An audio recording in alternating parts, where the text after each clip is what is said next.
If you have money, you can enter the Indian team. If you please the BCCI bigwigs, anything is possible. Otherwise, how did this guy get another chance? These were questions asked by some Indian cricket fans 28 years ago in 1996.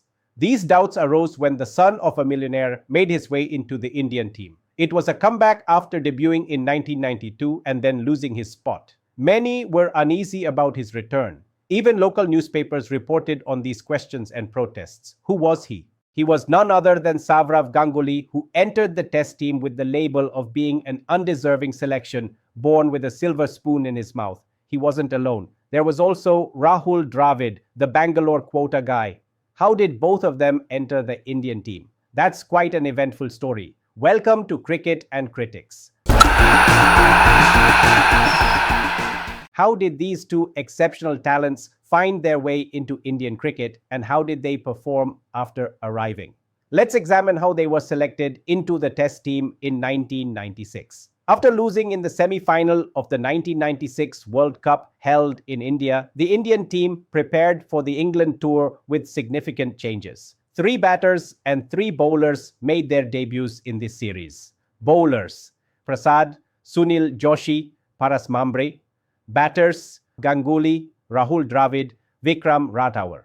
Why were there so many changes? Let's look at the state of the batting lineup at the time.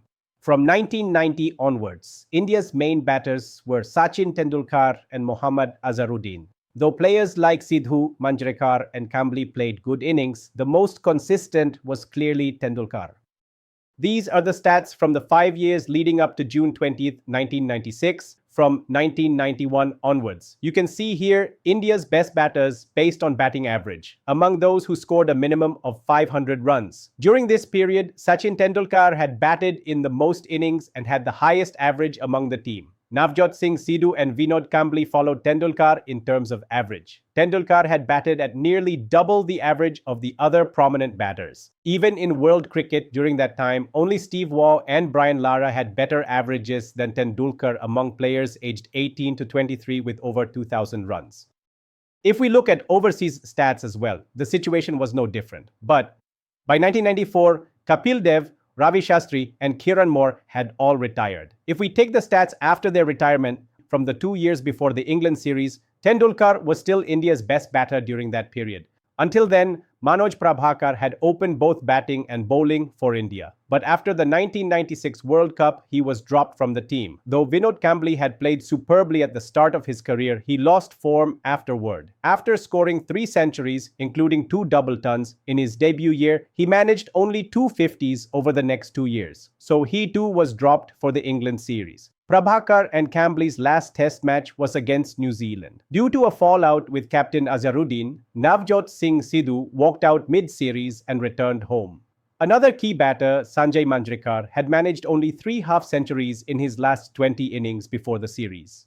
Besides Sachin and Azharuddin, Ajay Jadeja had shown promise based on his performance in the previous series against New Zealand. With Kambli, Prabhakar and Sidhu unavailable and Manjrekar out of form, India had to bring in more batters into the team. First to be picked for the opening slot was Vikram Rathavar, who later became India's batting coach.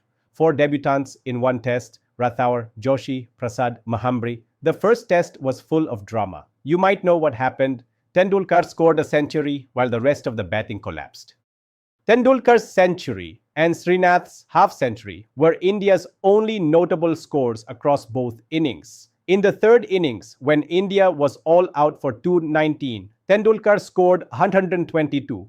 The next highest score was Manjrekar's 18. Among the debutants, only Prasad made any impact. Meanwhile, Manjrekar picked up an injury. Then came the 2nd test.